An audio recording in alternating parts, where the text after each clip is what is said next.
The tactical display in the command center showed 12 fleets approaching 12 beacon stations. And Yuna felt her heart pounding as the countdown entered its final hour. Each fleet carried specialists from multiple species, working together in ways that would have seemed impossible a week ago.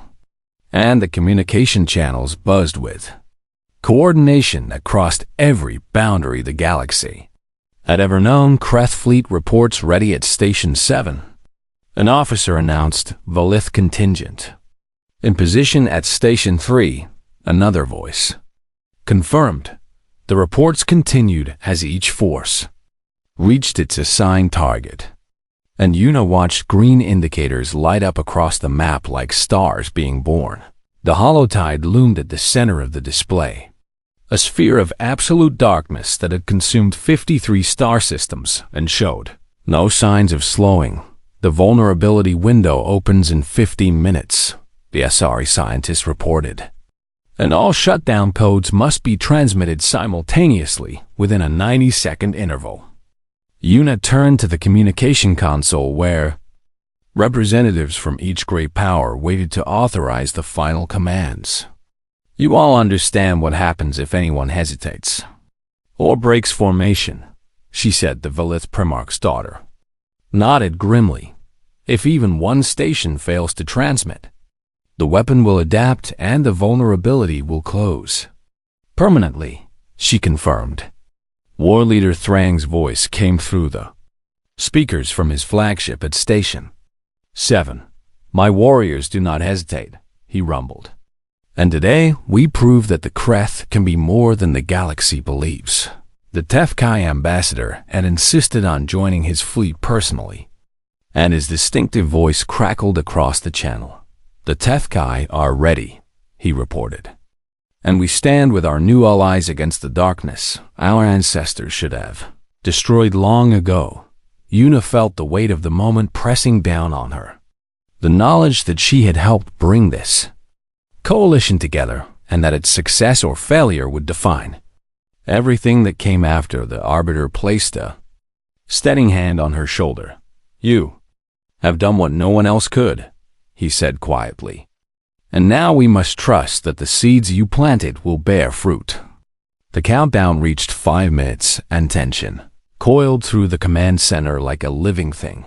All stations confirm final readiness, Yuna ordered, her voice steady despite the fear that churned in her stomach. 12 confirmations came back. 12 species united in a single purpose for the first time in galactic history. 2 minutes to vulnerability window. The Asari scientist announced. Yuna closed her eyes and thought of Earth, of her grandmother's stories, of all the humans who had faced impossible odds and refused to surrender. She thought of the billions of beings across the galaxy who were watching this moment, hoping that the impossible alliance would hold together long enough to save them. 1 minute. The scientist called out. The tactical display showed the holotide pulsing with dark energy, its defenses cycling through patterns that has destroyed every weapon ever launched against it. 30 seconds. Yuna opened her eyes and looked at the faces around her. Valith and Kreth and Asari and Tefkai and a dozen other species who had learned to see each other as allies instead of enemies. 10 seconds. She held her breath. Vulnerability window is open, the scientist announced. And transmit now. 12 fleets activated their beacon interfaces simultaneously, sending shutdown codes that had been reassembled from fragments, scattered across species who had never trusted each other enough to share. The holotide flickered for one terrible moment. Nothing seemed to happen, and Yuna felt despair begin to rise in her chest. Then the darkness at the center of the display began to collapse inward, folding in on itself like a dying star, and the beacon stations reported successful transmission one after another. Station 3 confirmed shutdown acceptance. Station 7 acknowledges code integration. All stations report successful transmission. The holotide shrank and contracted, its ancient machinery finally receiving the command it had waited millennia to hear. and the darkness that had threatened to consume everything simply faded away. Cheers erupted throughout the command center as beings from a dozen species embraced each other in celebration. And Yuna found herself surrounded by aliens who had been strangers and enemies. Less than a week ago, the Arbiter raised his staff and activated the galaxy-wide broadcast that would carry their victory to every inhabited world. The Holotide is destroyed, he announced. And we have survived because we finally learned to trust each other. He turned to look at Yuna. One human diplomat spoke the truth that we all knew but refused to admit. He continued, and she gave us the chance to become something better than we were. The celebration continued for hours. But eventually, the practical work of rebuilding had to begin. The assembly reconvened in the Grand Conclave Chamber 3 days after the victory. And the atmosphere was nothing like the hostile gathering Yuna had first witnessed. The Valith Primarch rose to address the assembly, but instead of taking her usual throne, she stood on the central platform where Yuna had delivered her speech. The assembly as we knew it was built on secrets and exploitation, the Primarch announced, and it nearly destroyed us all. She looked around at the gathered delegates. I propose that we dissolve this institution and create something new in its place. She continued, a compact between equal partners based on the transparency that one human forced us to practice. War leader Thrang stepped forward to stand beside his former rival. The Creth Dominion supports this proposal, he declared. And we commit to sharing our military resources with any member who faces external threat. The Azari representative floated forward on her platform. The collective will open all research to partner species. She promised. And we will never again hoard knowledge that could save lives. One by one, the great powers committed to reforms that would have been unthinkable before Yuna's speech. And the minor species finally had voices that would be heard in the new order. The Arbiter called for a vote on the Compact of Varith. And for the first time in Assembly history, the decision was unanimous. The Compact is ratified, the Arbiter announced. And we move forward together into a future our ancestors would not recognize. He turned to Yuna. The drafting committee has nominated you to serve as the first Arbiter of the new Compact, he said. And there is no one better suited to ensure we do not fall back into old patterns. Yuna felt the honor of the offer and the weight of the responsibility it carried. I am grateful for your trust, she said. But I think the new compact should be guided by leaders who represent all its members equally. She gestured to the young Velith officer, the Morthani representative, and the other delegates who had broken with their leaders to support her. Message. These are the beings who chose conscience over loyalty when it mattered most, Yuna continued. And they should build the future they fought to create. The Arbiter nodded with what might have been approval. Then what will you do? He asked. Yuna smiled for the first time since she had arrived on Varith Prime. I will go home and report to my government, she said. And then I will return here to serve however I can be most useful. She looked around the chamber one last time. The galaxy does not need heroes, she concluded. But it always needs people willing to tell the truth. The ceremony ended and Yuna made her way through crowds of delegates who wanted to thank her or question her or simply shake the hand of the human who had changed everything. Her shuttle launched from Varith Prime as the artificial sun set over the capital city, and she watched the planet shrink behind her as she began the long journey back to Earth Director. Park was waiting when she arrived at the Diplomatic Corps' headquarters, and his expression held something she had never seen before. You did something impossible, he said, and I still cannot quite believe it worked. Yuna shook her head. I only told the truth, she replied, and they did the rest themselves. Park smiled and handed her a data tablet with her next assignment. The new compact has requested a permanent human liaison, he explained, and they specifically asked for you. Yuna looked at the orders, and felt a sense of purpose settle over her. "When do I leave?" she asked. "As soon as you are ready," Park replied. "But perhaps you should visit your grandmother first and tell her that her stories finally paid off." Yuna laughed and headed for the exit. "I think she already knows," she said. She walked out into the earth sunlight and took a deep breath of air that smelled like home. And she thought about all the work that still lay ahead. The galaxy had been saved from the hollow tide. But the real challenge was only beginning. And the new compact would need constant nurturing to survive the pressures that had corrupted its predecessor.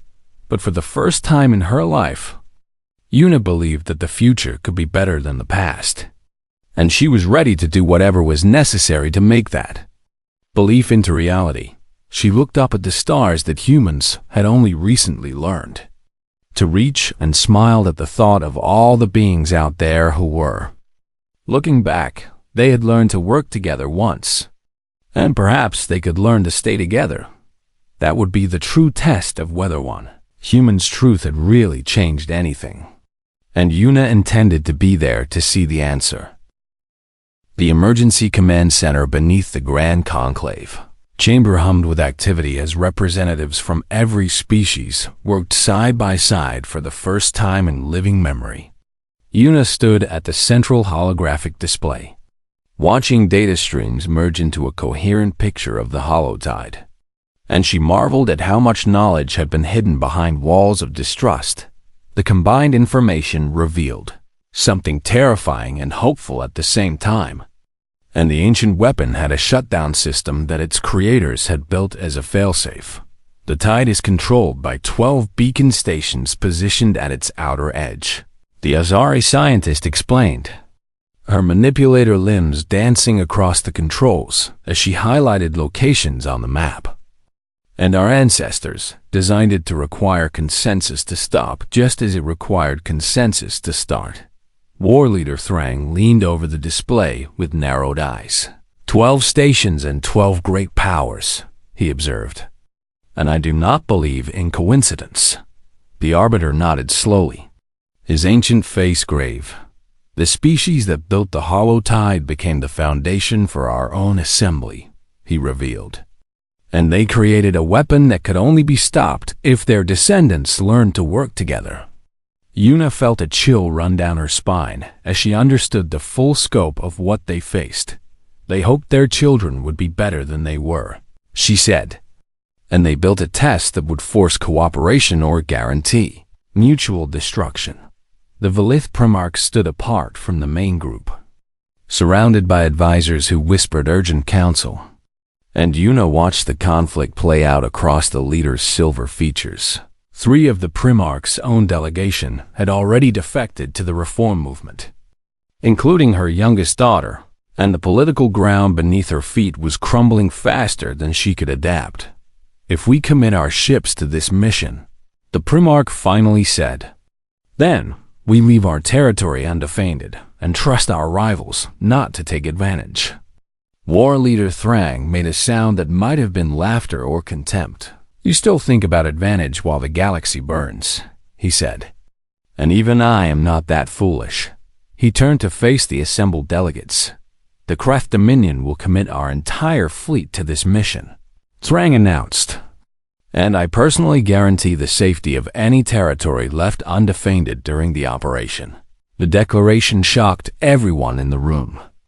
And Yuna saw something that might have been respect flicker in the Primarch's eyes. Why would you make such a promise? The Primarch asked. When you have spent centuries waiting for exactly this kind of opportunity. Thrang's armored shoulders shifted in what might have been a shrug. Because my children will ask me someday what I did when the darkness came, he said. And I would rather tell them I fought with honor than explain why I chose to profit from extinction. The Morthani representative stepped forward, his scaled face still marked with the emotion of the earlier revelations. My people have no reason to trust the Kreth, he said. And 3 billion of our ancestors died because of their greed. He paused and looked directly at Thrang.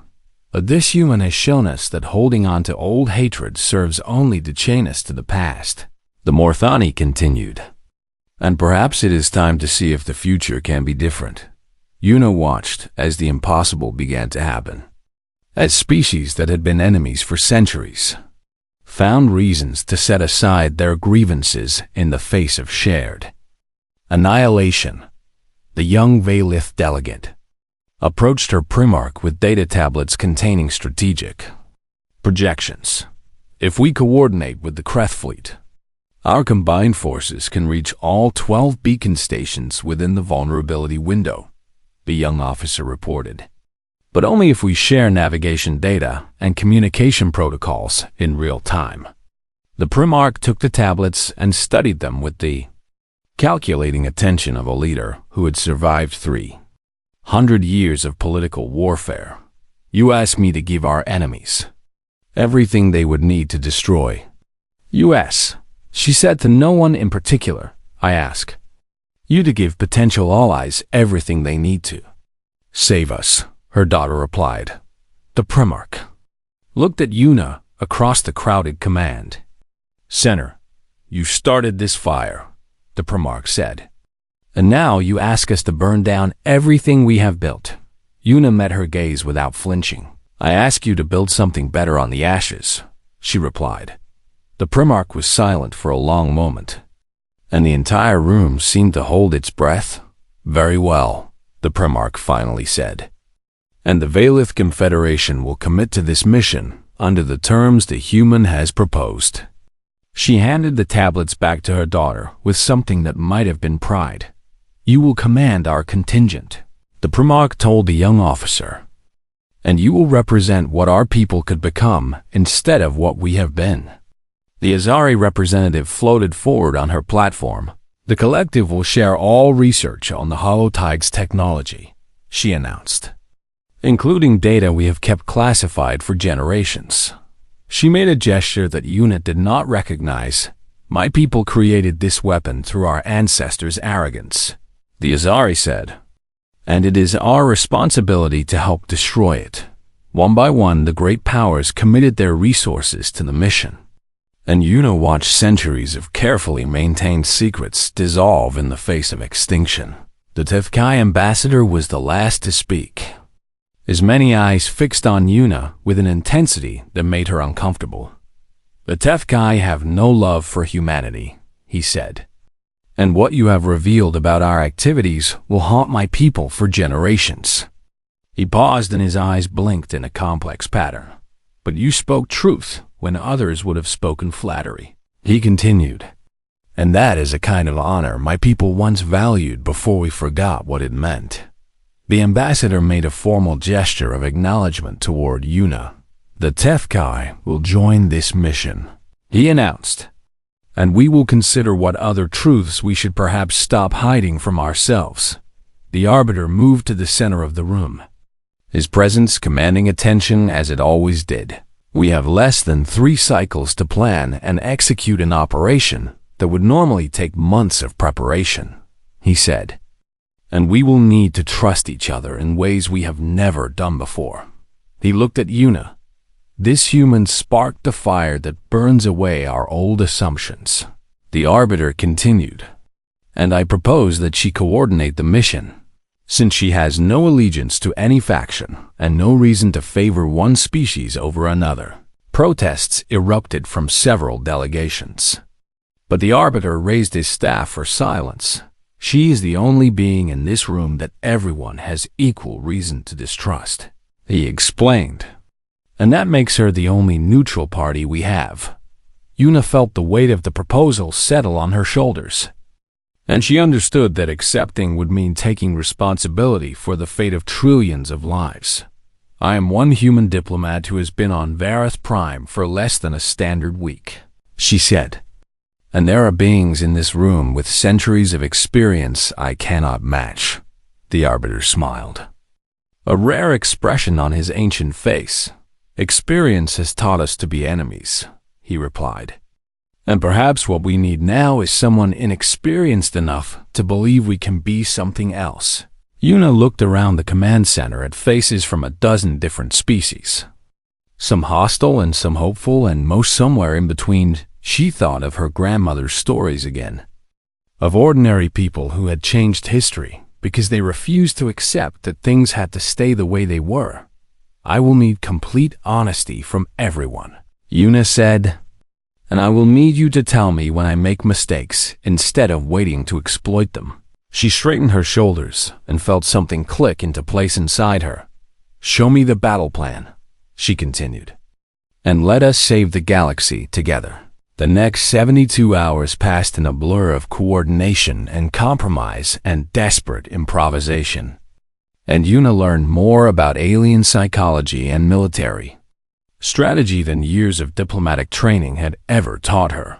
She settled disputes between admirals who had spent their careers planning to destroy each other. And she found ways to combine technologies that had never been designed to work together. When officers from different species fell into old patterns of suspicion, Yuna reminded them of what they were fighting for, and somehow they kept moving forward. On the morning of the third day, 12 fleets launched from 12 different territories, converging on the hollow tide in the most coordinated military operation the galaxy had ever seen. Yuna watched the deployment from the command center, tracking thousands of ships as they raced toward an enemy that had never faced united opposition. The vulnerability window opens in 6 hours, the Asari scientist reported, and all fleets are on schedule to reach their assigned beacon stations. The Arbiter stood beside Yuna, his ancient eyes fixed on the tactical display.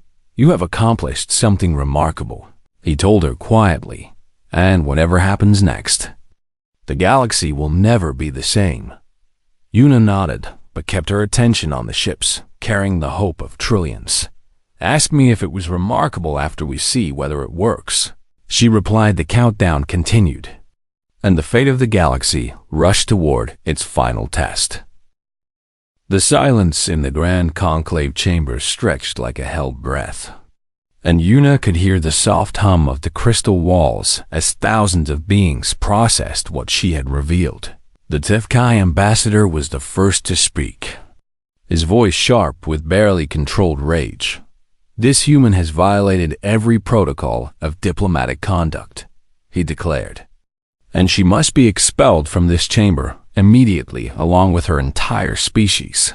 Shouts of agreement erupted from several sections of the chamber, and Yuna watched as delegates who had been enemies moments ago united in their desire to silence. The Valith Primarch raised her forearms in a gesture that demanded attention. The provisional membership of Earth was a mistake, the Primarch announced, and I call for an immediate vote to revoke their status and ban all humans from assembly space. War Leader Thrang nodded his massive head in rare agreement with his rival. The Kreth Dominion supports this motion, he rumbled, and we volunteer our fleet to escort the human delegation back to their homeworld before they can cause further damage. Yuna stood her ground on the central platform, refusing to show fear even as the most powerful beings in the galaxy called for her punishment. You have listed many reasons to punish me, she said, her voice cutting through the noise. But can anyone in this chamber list a single reason why I'm wrong? The question hung in the air like a challenge, and Yuna watched as delegates who had been shouting fell silent one by one. The Morthani representative stood again, his scaled body trembling with emotion. She is not wrong about my people, he said, and for 3 generations we have suspected the truth that she has now proven. A delegate from a species Yuna did not recognize rose from the minor members section.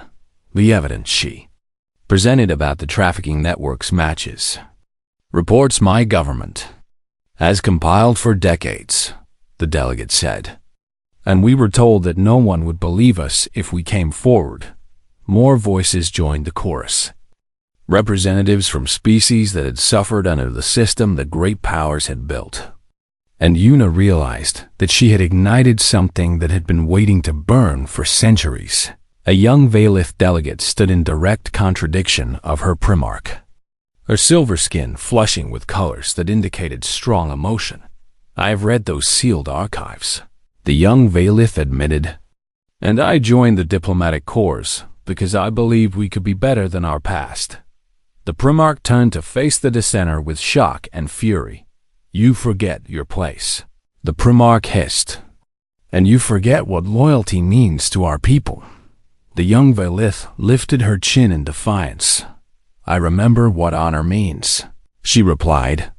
Even if my elders have forgotten, the chamber fractured along lines that Yuna had not anticipated, with younger delegates from multiple species breaking ranks with their leaders to support her message. The Arbiter watched the chaos with an expression that Yuna could not interpret, and she wondered if the ancient Varath would intervene or allow the assembly to tear itself apart.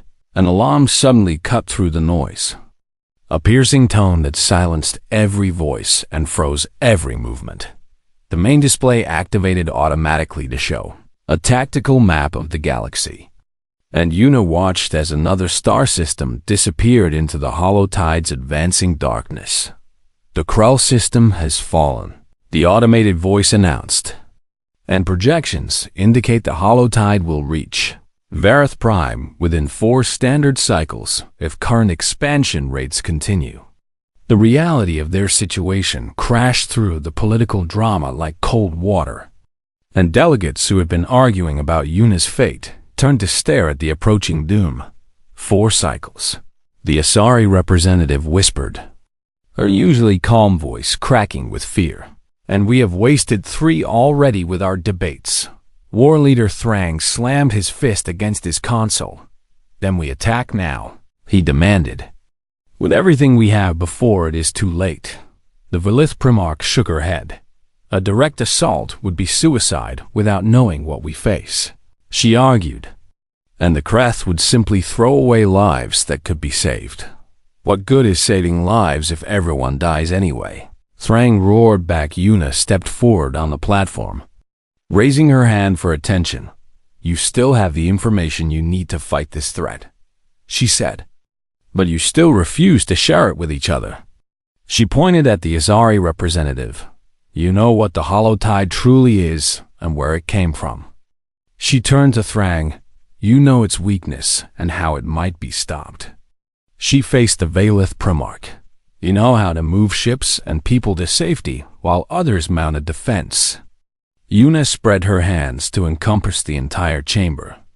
Together you have enough knowledge to defeat this enemy, she said. But separately you have only enough to watch each other die, while protecting secrets that will mean nothing if the galaxy falls. The Arbiter finally moved, stepping down from his elevated position to stand beside Yuna on the central platform. The ancient Varath's presence commanded immediate silence, and every being in the chamber turned to watch what he would do. I have served this assembly for 200 years, the Arbiter said, his voice carrying the weight of centuries. And I have watched the corruption the human describes grow like a cancer in an institution my ancestors built with hope. He turned to face the great powers directly. My own species was betrayed by this assembly when we needed help most, he continued. And I have waited 100 years for someone brave enough to speak the truth that everyone knows, but no one admits. The Valith Primarch stared at the Arbiter with dawning horror. You knew, she accused. And you said nothing while we conducted business as usual. The Arbiter nodded slowly. I waited because I needed someone with the courage to light the fire, he said. I could not be that person while serving as the neutral guardian of your lies. He placed one gnarled hand on Yuna's shoulder. This human has given us an opportunity that may never come again, the Arbiter announced. And the question now is whether we will seize it or let our pride doom us all. The tactical display updated again, showing the Holotide consuming another outpost, and the casualty numbers scrolled across the screen in cold numerical precision. We have 4 cycles to put aside 3 centuries of grievances and learn to trust each other, Yuna said. And I know that seems impossible given everything I just revealed. She looked around the chamber at faces filled with anger and fear and shame. But humans have a saying that applies to moments like this. She continued, and it is that the best time to start doing the right thing was long ago. But the second best time is right now. The young Valith delegate stepped forward again, followed by the Morthani representative and delegates from a dozen other species who had broken with their leaders. "We support the human," the young Valith announced. "And we call for a new compact between species, based on honesty instead of secrets." More delegates joined the growing movement, and Yuna watched as the balance of power in the chamber shifted before her eyes. The great powers huddled with their advisors, calculating costs and benefits and risks, while their own people abandoned centuries of loyalty to stand with a human they had met less than a day ago. The Asari representative finally moved her platform forward, a voice heavy with something that might have been shame. "The Holotide is a weapon," she admitted, "created by a civilization that destroyed itself in a war fought over the same kinds of secrets we have been keeping." She transferred data to the main display, showing schematics and research that her people had hoarded for generations. They built it to destroy their enemies. The Asari continued, but they forgot to build a way to stop it when there were no more enemies left to destroy.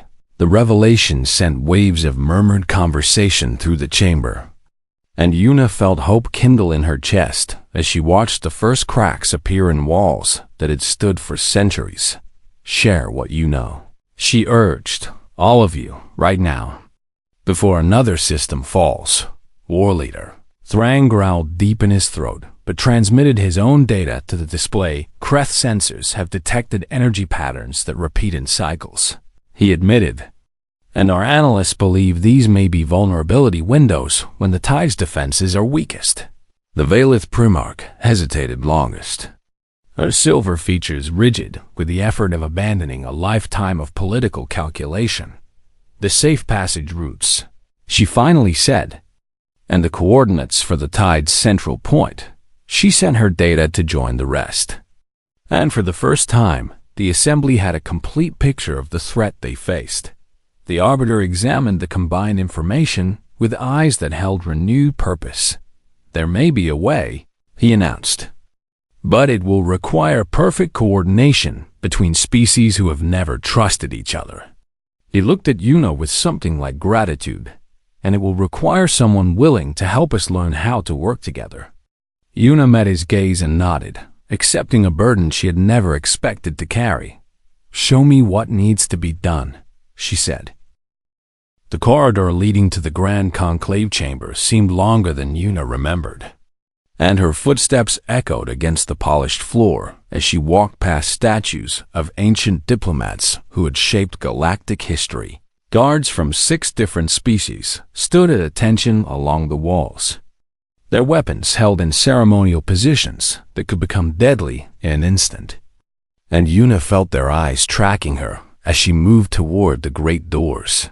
She had spent the night organizing 300 years of secrets into a presentation that would take less than an hour to deliver, and the weight of that knowledge pressed against her mind like a physical burden.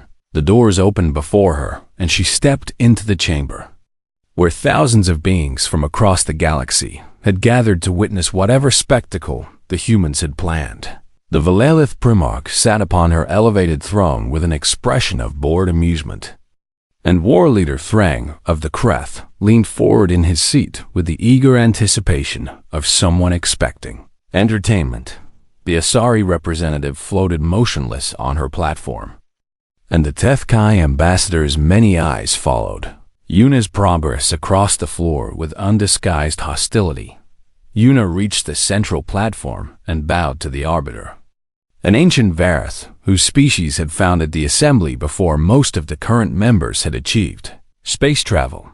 "The assembly recognizes Yunaseo of Earth," the Arbiter announced, his voice carrying throughout the chamber, "and grants her speaking rights under the emergency protocols of the founding charter." Murmurs rippled through the gathered delegates, and Yuna heard someone laugh from the Tethkai section before the sound was quickly silenced. She took a deep breath and activated her display. projecting the opening words of the Assembly's charter in letters 3 meters tall above her head. "These are the words your founders wrote," Una began, her voice steady despite the fear that coiled in her stomach. "And I will read them so that everyone remembers what this institution was meant to be." She recited the promises of mutual protection and shared knowledge, of collective defense against threats that no single species could face alone. And she watched as some of the older delegates nodded along with words they had not heard, spoken aloud in generations. The founders believed that cooperation would make everyone stronger, Una continued. And they created rules to ensure that no species would be abandoned when they needed help most. The Valilith Primarch shifted in her seat, and something that might have been unease flickered across her silver features before she composed herself again. Una changed the display to show the Sirenth homeworld, a blue and green planet covered in forests and oceans that had once supported 8 billion intelligent beings. The Sirenth asked for help when their climate began to change, Una said. And the Valith had technology that could have saved them within a single generation. She played the recordings of Sirenth diplomats pleading before this very assembly, their voices cracking with desperation as they described cities flooding and crops failing and children starving. The Valith declined to share their terraforming technology. Una continued, and internal communications show they made this decision because the Sirenth had valuable mineral deposits that would be easier to claim if no one lived there to protest. The chamber erupted in noise as delegates shouted denials and accusations, and the Valith Primarch rose from her throne with fury burning in her eyes. "You dare to accuse us based on forgeries and lies," the Primarch demanded. "And you dare to speak of matters that happened before your species had learned to build proper starships." Una waited for the noise to subside before she responded. "These are not forgeries," she said calmly, "as every document I present today comes from the Assembly's own archives, sealed by your own security protocols and verified by your own authentication systems." She changed the display again, showing Valith diplomatic codes and timestamps that proved the documents were genuine. And she watched the Primarch's expression shift from anger to something that looked almost like fear. "But the Valith are not unique in their crimes," Una continued. "And I have similar evidence for every great power in this chamber." War Leader Thrang laughed, a deep rumbling sound that shook the air. "Whatever you have on the Kreth will only prove that we are strong," he declared. "And the strong do what they wish while the weak accept what they must." Una nodded and changed the display to show weapons manifests and shipping records from the Morthani Civil War. The Kreth sold weapons to both sides of a conflict that killed 3 billion people, she said. And these records show that Kreth diplomats specifically sabotaged peace negotiations 7 times because the war was too profitable to end. She played audio recordings of Kreth merchants laughing about their profit margins while discussing casualty reports. And she watched Thrang's amusement fade into something harder and more dangerous. The Morthani delegate rose from his seat in the minor species section. His scaled face twisted with emotion as he listened to evidence of his people's manufactured tragedy. "My grandfather died in that war," the Morthani said, his voice breaking. "And my grandmother always said that outside forces had kept the fighting alive long past the point when both sides wanted peace." Una turned to the Asari representative, who had remained completely motionless throughout the presentation. The Asari Collective has always positioned itself as a neutral party dedicated to scientific advancement, Una said. "But I have documents showing a different truth." She displayed research reports from hidden facilities, clinical notes that described experiments on living beings with the cold precision of scientists who had forgotten that their subjects could feel pain. Refugees who fled to Asari space for protection were taken to research stations, Una continued, and they were subjected to experiments that violated every ethical principle the assembly claims to uphold. The Asari representative finally moved, her platform drifting backwards slightly, as if she wanted to create distance between herself and the evidence on display. Those facilities were operated by rogue elements, the Asari claimed, and the collective has always condemned such practices. Yuna shook her head and displayed authorization codes traced directly to the Asari Governing Council. These experiments were approved at the highest levels of your government, she said. And they continued for 3 decades before the facilities were quietly closed and the evidence was sealed in archives that no one was supposed to access. The Tethkai ambassador rose from his seat, his many eyes blinking rapidly in a pattern that Yuna's briefings had not prepared her to interpret. You think you can destroy us all with old records and dead grievances? The ambassador said. But you forget that humanity is weak and alone and far from home. Yuna met his gaze without flinching. I have not forgotten anything, she replied. And I have not finished. She displayed evidence of Tethkai involvement in trafficking networks that move sentient beings across the galaxy, selling them to the highest bidder regardless of what fate awaited them. Representatives from species whose people had disappeared into those networks began shouting, and guards moved to prevent physical confrontations as the chamber descended into chaos. The arbiter raised his staff and activated a sound that cut through the noise like a blade, forcing silence upon the assembly. The speaker has the floor, the arbiter announced, and she will be allowed to finish without interruption. Yuna looked around the chamber at the faces of beings who had spent centuries building empires on secrets and lies, and she felt something like pity mixed with her anger. I could continue for hours, she said, as I have evidence against every great power and many of the minor species as well, because corruption spreads like disease when it goes unchallenged. She paused and let her words settle into the silence. But the crimes of the past are not why I requested this platform. Yuna continued, and the real reason I stand here today is the hollow tide and what your secrets have done to our ability to fight it. She changed the display to show the expanding darkness at the galaxy's edge, and every being in the chamber grew still as they watched stars disappear into the void. The Asari have known for decades that the hollow tide is artificial, Yuna said, and they have concealed this information because they fear their ancestors may have created it. The Asari representative made a sound that might have been protest or despair. The crest detected a weakness in the tide's expansion pattern. Yuna continued, but they kept this information secret because they planned to use it as leverage in future negotiations. War leader Thrang's armored hands ripped the railing of his balcony hard enough to crack the material.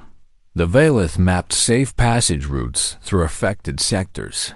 Yuna finished, and they hoarded this knowledge as a bargaining chip while millions died in ships that could have reached safety. She let the display fade and stood alone on the platform, a single human facing the assembled might of galactic civilization. You have spent so long protecting your secrets and your power that you have forgotten how to work together, Yuna said, and now a threat that could destroy everything approaches. While you argue about whose fault it is and who should sacrifice what, the chamber remained silent. And Yuna realized that for the first time since she had arrived on Vareth Prime, she had the complete attention of every being in the room. The Grand Conclave chamber stretched upward like the inside of a massive shell, its walls made of living crystal that pulsed with soft blue light, and representatives from 12 species filled the tiered seating that curved around the central platform where speakers addressed the assembly. Yuna Seo stood at the back of the human delegation's small balcony, her formal diplomatic robes feeling heavy on her shoulders as she watched the chaos unfold below. And she understood now why her predecessor had resigned after only 6 months in this position. The Valeth Primok rose from her throne-like seat, her silver skin catching the chamber's light as she raised one of her 4 arms for silence. and the noise gradually died down as lesser species remembered their place in this ancient hierarchy. The Holotide has consumed 17 star systems in the past cycle alone, the Primarch announced, her translator rendering her clicks and whistles into words that every being in the chamber could understand. And we must act before it reaches the inner territories. Yuna pulled up data on her personal display, watching the simulation of the Holotide's expansion. And she saw how the darkness spread like ink dropped in water, swallowing stars and planets without slowing down. The Primarch continued with her proposal, explaining how certain systems would need to be evacuated and abandoned to create a buffer zone. And Yuna noticed that every system on the sacrifice list belonged to minor species with no real power in the assembly. A massive figure covered in armored plates stood up from the Kreth Dominion section, and War Leader Thrang's voice rumbled through the chamber like distant thunder as he dismissed the Leith plan as cowardice. We should strike at the heart of this threat, Thrang declared, slamming one heavy fist against the railing. And my fleet stands ready to deploy our planet cracker weapons against whatever lies at the center of this darkness. The Azari representative floated forward on her anti-gravity platform, her elongated body wrapped in robes that hid whatever passed for limbs among her species. And she spoke in the calm, measured tones that made the Asari seem reasonable even when they proposed terrible things. Perhaps the solution requires more study, the Asari said, and perhaps lesser species could contribute resources to fund our research into this phenomenon. As the collective scientists have made promising discoveries that require only additional funding to complete. Yuna watched the three great powers posture and argue, and she began to understand the pattern that had repeated for 300 years in this chamber, where every crisis became an opportunity for the powerful to exploit the weak. The Tethkai ambassador caught her watching and turned his triangular head toward the human balcony, his many eyes blinking in a pattern that Yuna's cultural briefings identified as contempt mixed with amusement. I see the humans have sent an observer, the ambassador announced, and several thousand beings turned to look at Yuna. Though I wonder why children attend funerals instead of playing with their toys.